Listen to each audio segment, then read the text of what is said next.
మాజీ మంత్రివర్యులు మన సూర్యాపేట శాసనసభ్యులు మీ అందరికీ సుపరిచితులు శ్రీ జగదీష్ రెడ్డి గారు, గౌరవనీయులు మునుగోడు మాజీ శాసనసభ్యులు సోదరులు కూచుకుంట ప్రభాకర్ రెడ్డి గారు, గౌరవ రాజ్యసభ మాజీ సభ్యులు బడుగుల లింగయ్య యాదవ్ గారు, గౌరవనీయులు మన చిరుమర్తి లింగయ్య గారు నకరేకల్ మాజీ శాసనసభ్యులు, సోదరులు మాజీ శాసన మండలి సభ్యులు కర్నె ప్రభాకర్ గారు, గౌరవనీయులు మన మాజీ శాసనసభ్యులు బొల్ల మల్లయ్య యాదవ్ గారు, గౌరవనీయులు సోదరులు పల్లె రవికుమార్ గౌడ్ గారు, మాజీ టాడీ ట్యాపర్ సొసైటీ అధ్యక్షులు, వేదికపై ఆసీనులైన పెద్దలందరికీ, మన ఇందాక మాట్లాడిన సోదరులు దామోదర్ రెడ్డి గారు, మోహన్ రెడ్డి గారు, వెంకటేశం గారు, ఇంకా మిగతా సోదరులు కూడా ఇతర పార్టీలకు సంబంధించి కూడా కొంతమంది సోదరులు వచ్చినారు.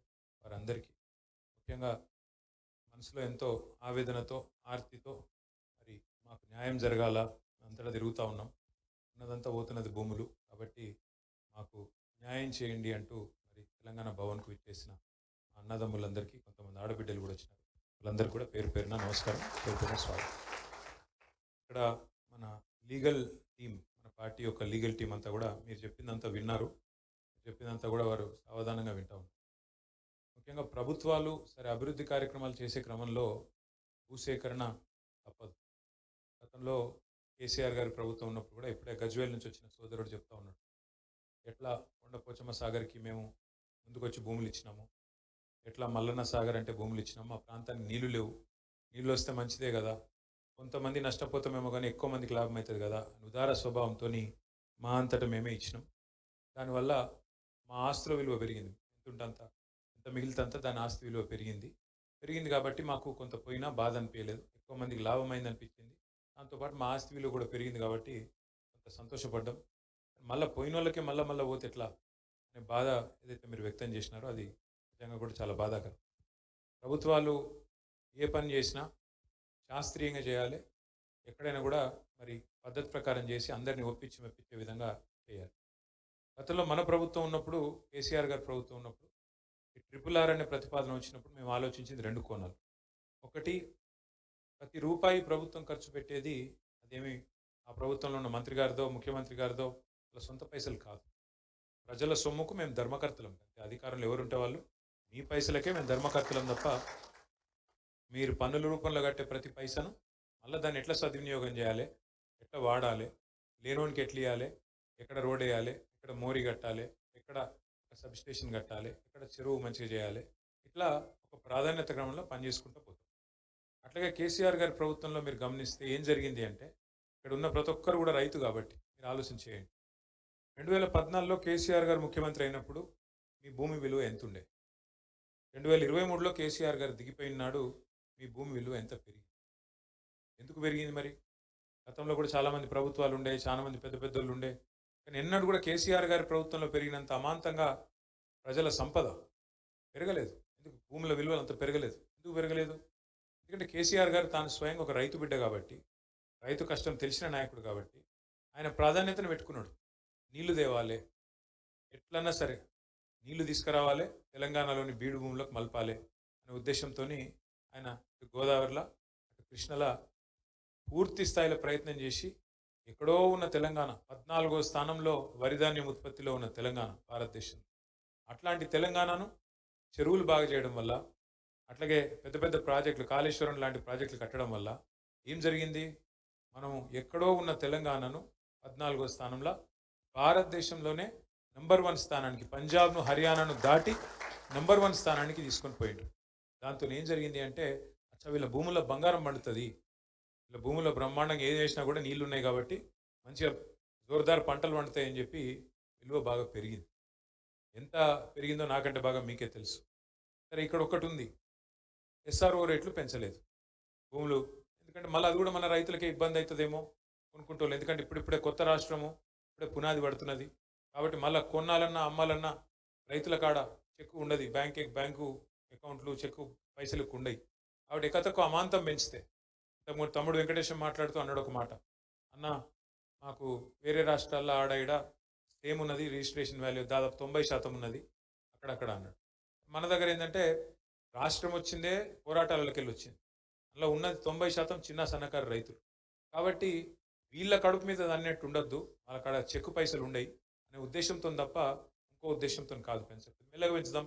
ఇప్పుడిప్పుడే రాష్ట్రం పునాది పడుతుంది కదా, మెల్లగా చేద్దాము అన్న ఆలోచన తప్ప వేరే ఉద్దేశం కానీ మీ కడుపేదో కొట్టాలనో మీకు ఇబ్బంది పెట్టాలనో అన్నట్టు కూడా కేసీఆర్ ఆలోచన చేయలేదు. చేయగలిగితే కేసీఆర్ గారు మేలు చేసిండు తప్ప చెడు మాత్రం చేయలే.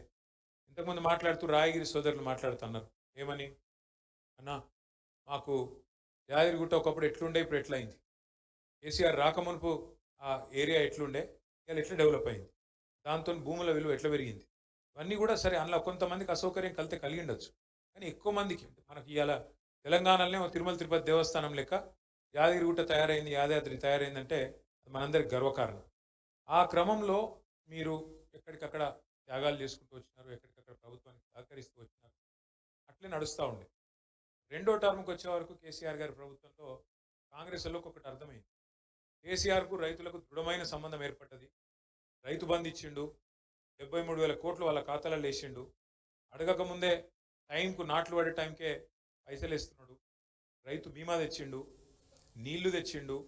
ఇక మరి 70 లక్షల కుటుంబాలు మరి ఆయనకు దృఢపడిపోయి మొత్తానికి ఒక దృఢమైన సంబంధం ఏర్పడితే ఎట్లా దీన్ని ఎట్లన్నా ఇచ్చగొట్టాలి అనే ఉద్దేశంతో ఇప్పుడు మీరు మాట్లాడిన R&B మినిస్టర్ కానీ భువనగిరి ప్రాంతంలో, మునుగోడు ప్రాంతంలో, ఇంకా ఇతర ప్రాంతాల్లో ఎక్కడెక్కడి నుంచి అయితే RRR పోతున్నదో కాంగ్రెస్ నాయకులు ఎట్లయితే మేనిఫెస్టోలో చెప్పిర్రో అట్లే అడ్డగోలుగా వాళ్ళ నోటికి ఎంత వస్తే అంతా మీకు ఇష్టం ఉన్నట్టు హామీలు ఇచ్చినారు. నేను చూసిన నిన్న దామోదర్ రెడ్డి గారు నేను వీడియో చూపెట్టిన మునగాక మొన్న వెంకటరెడ్డి ఏం మాట్లాడిండు ఆనాడు, కోమటిరెడ్డి వెంకటరెడ్డి భువనగిరి ర్యాలీలు అనేది నేను చూసిన.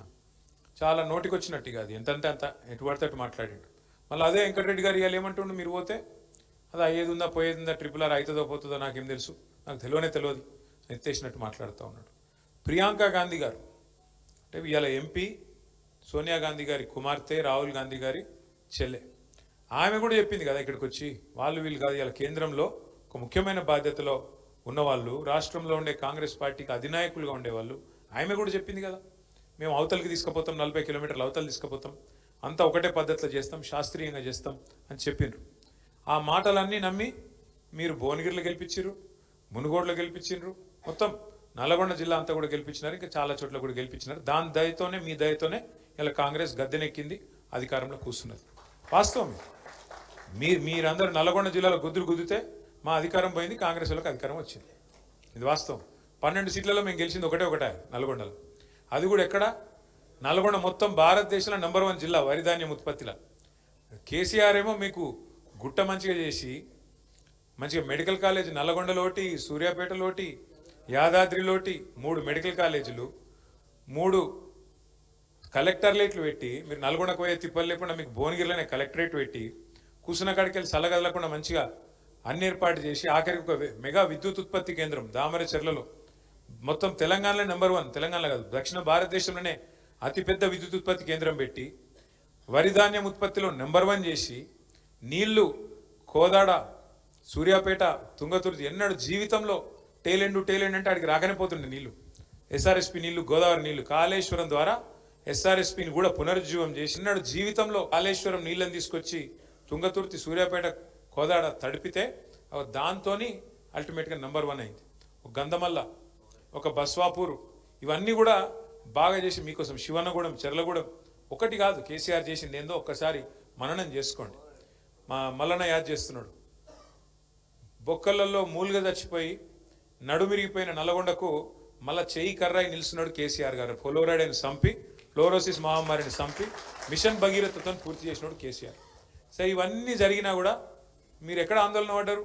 ఇన్ని జరిగినాయి కరెక్టే, ఇవన్నీ కేసీఆర్ చేసిండు కరెక్టే, కానీ మా కడుపు మాదే పోతున్నది భూమి అని చెప్పి ఆక్రోశంతో అవతల చెప్పింది నమ్మి ఇక సరే దాని మీదకి వెళ్ళి కొన్ని ఆశ కూడా పెట్టిరు అనుకో. వాళ్ళు ఏమేమి ఆశ పెట్టిరో మీకు అన్నీ ఆదుకున్నాయి. ఆయన 10,000 ఇస్తే మేము 15,000 ఇస్తామన్నారు.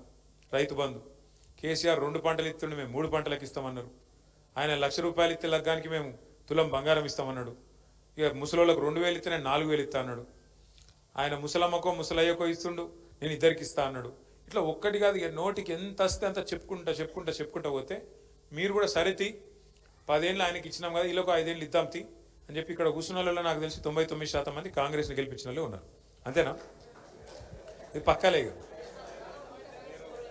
సరే ఓకే సరే 50% వేసుకుందాం పాటు. అయితే ఎందుకు చెప్తున్నా అటకాగవే సరే అయిపోయింది, దాని గురించి బాధ ఏంది. కానీ అధికారం ఎవడు అబ్బ సొత్తు కాదు, అధికారం ఎవరి గుత్త సొత్తు కాదు. అధికారంలో మీరు ఎవరిని తెలుసుకుంటే వాళ్ళని కూర్చోబెడతారు, ఎవరు వద్దనుకుంటే వాళ్ళు దిగాల్సిందే, తప్పకుండా మీకు సేవ చేయాల్సిందే, అలా రెండో అనుమానం లేదు. నాది ఇది అధికారం అని కూడా కూడా ఆనంద పిచ్చోడు లేడు. ఇక్కడ ప్రజాస్వామ్యంలో ప్రజలే మా తలరాత రాష్ట్రాలు.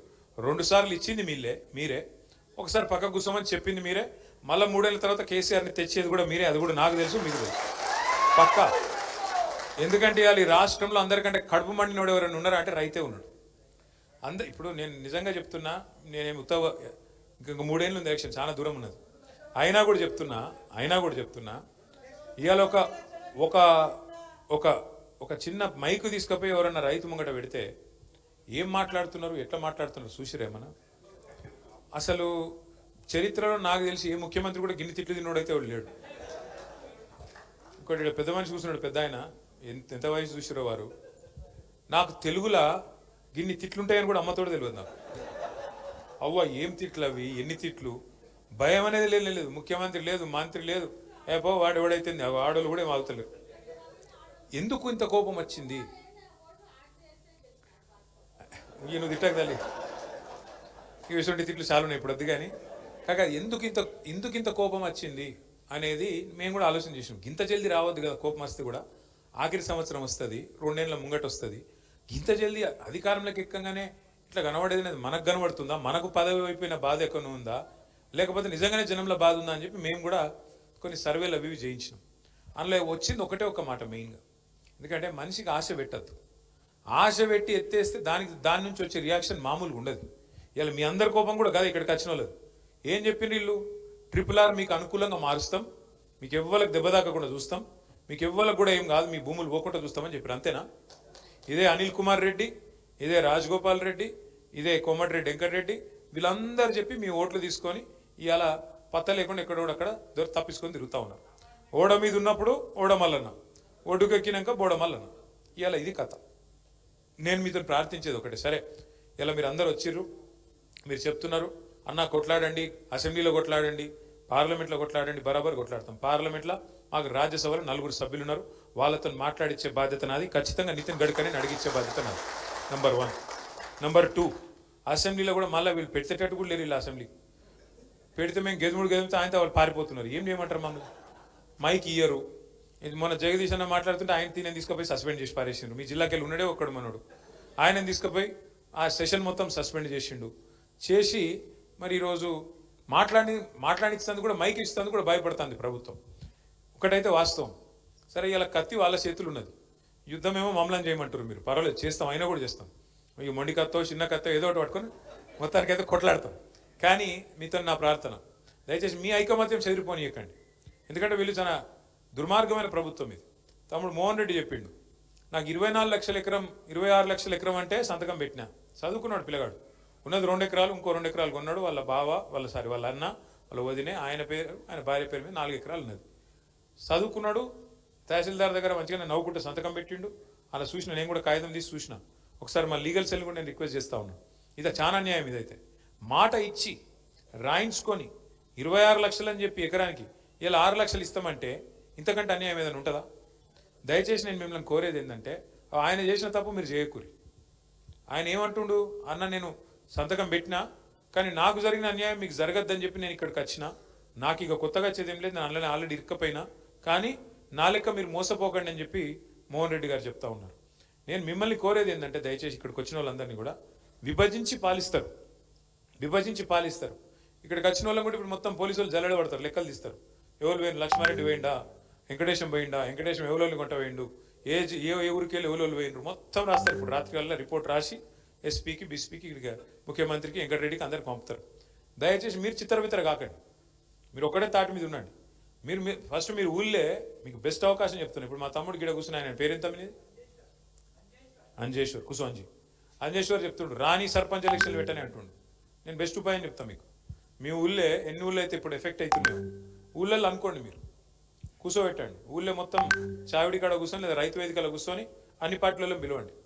అరే మరి చెప్పుర్రా భయ్ మీ సంగతి ఏంది, మొత్తం పార్టీలో అంతా కూడా తీర్మానం చేయండి, మీరు అందరు కలిసి వస్తారా లేదా.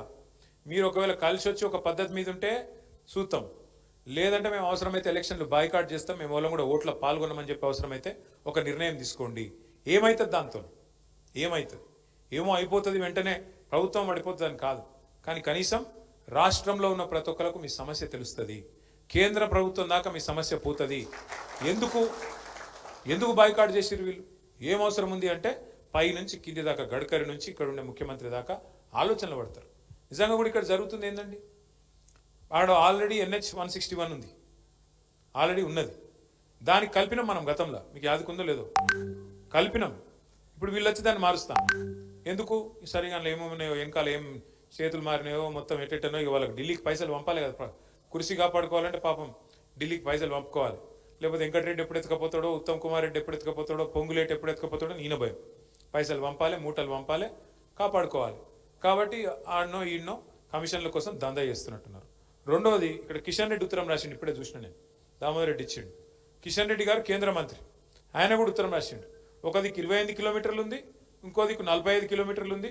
ఇదేం పద్ధతి? శాస్త్రీయంగా లేదు, దీన్ని చక్కగా చేయండి అని కేంద్ర మంత్రి కిషన్ రెడ్డి కేంద్ర మంత్రి గడ్కరీకి రాసిండు. మరి కేంద్ర ప్రభుత్వం ఏం చేస్తుంది ఇలా? మరి వాళ్ళన్నా ఒకటి తీసుకోవాలి కదా నిర్ణయం. ఇది మేము ఒప్పుకోము, ఈ అలైన్మెంట్ ఒప్పుకునే సమస్యనే లేదు, గతంలో ఏదైతున్నదో దాని ప్రకారం అన్న పోండి, లేదా శాస్త్రీయంగా చేయండి, మొత్తం ఒక పద్ధతి ప్రకారం చేయండి అని చెప్పాలి.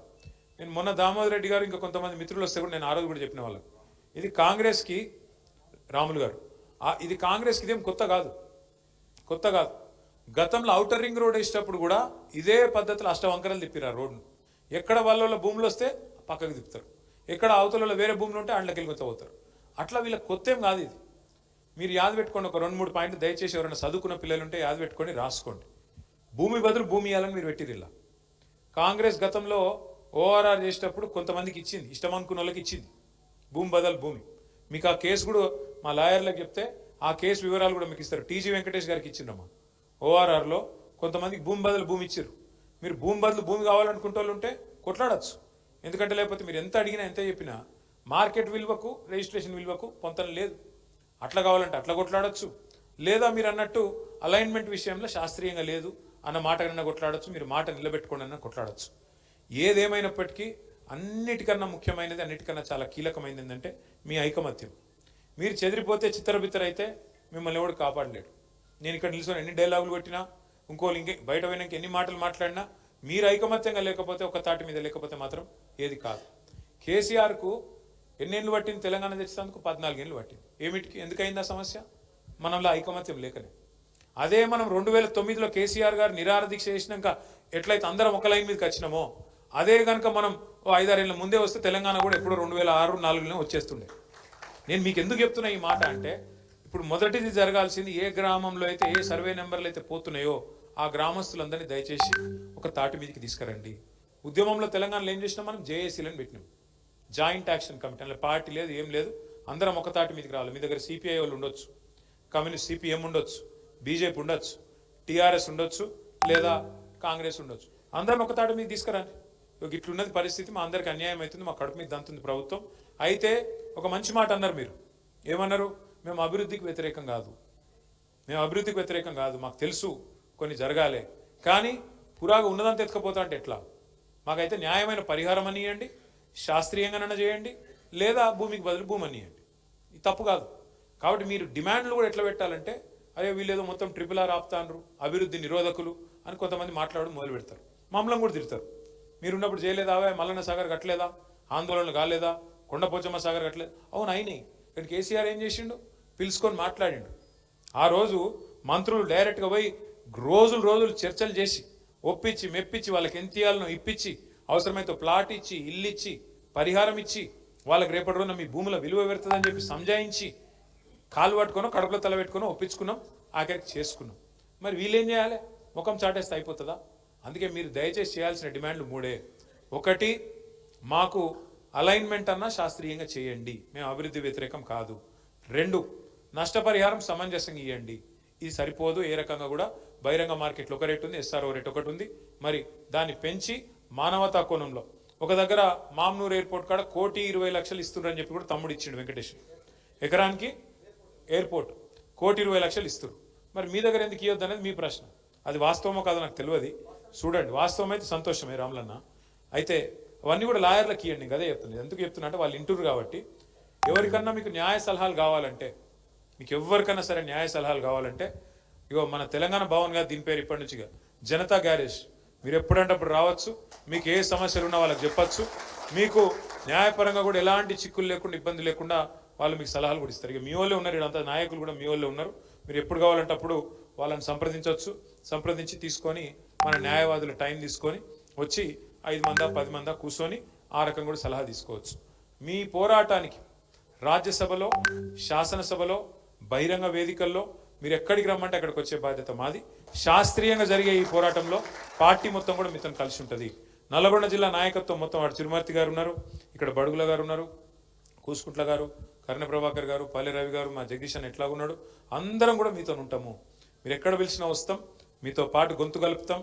న్యాయం జరిగేదాకా మీతో నడిచే బాధ్యత మాది. కానీ దయచేసి మీకు మళ్ళొకసారి చెప్తా ఉన్నా, వీళ్ళు మాత్రం అంత నమ్మదగ్గ వ్యక్తులు అయితే కాదు. వీళ్ళు ఈ కాంగ్రెస్ వీళ్ళతో కొట్లాడాలంటే మరి చాలా మజబూత్గా కొట్లాడాలి, తాకత్ వరకు కొట్లాడాలి. ఆషామాషిగా మళ్ళీ చిత్రబిత్ర అయితే మాత్రం కష్టమవుతుంది. మీరు ఐకమత్యంగా ఉంటేనే మేము మీతో కొట్లాడగలుగుతాం. మీ ఐకమత్యం దెబ్బతీస్తేందుకు పిలుస్తారు వాళ్ళు. 5 మందిని అటు గుంచుతారు, 10 మందిని ఇటు గుంచుతారు. మళ్ళీ 4 రోజుల తర్వాత మీరు బాధపడి, అన్న నువ్వు చెప్పినావు మేము ఇన్లే, మేము ఇదివరకు కూడా చెప్పినాం. కేసీఆర్ ఇదివరకు కూడా 2023 ముందు కూడా మీకు చిలుకకు చెప్పినట్టు చెప్పిండు నల్గొండలోకి. మోసపోతే గోసపడతాం చెప్పిండు, మీరు ఇన్లే. మోసపోయినాం, గోసపడుతున్నారు. మరి ఇప్పుడన్నా కనీసం చేతులు కాలినాక ఆకులన్నా పట్టుకోవాలిగా. ఇప్పుడన్నా కనీసం ఐకమత్యంగా ఉండండి. ఇప్పుడన్నా కనీసం ఒక తాటి మీదకి రండి, వచ్చి గట్టిగా నిలబడండి. మీతో పాటు భుజం భుజం కలిసి నడిచే బాధ్యత మాది. తప్పకుండా ఇటు న్యాయపరంగా మీకు అండగుంటాం, రాజకీయ వేదికల మీద మీకు అండగుంటాం, చట్టసభల్లో మీకోసం గొంతు విప్పుతాం. మీతో పాటు బహిరంగంగా కూడా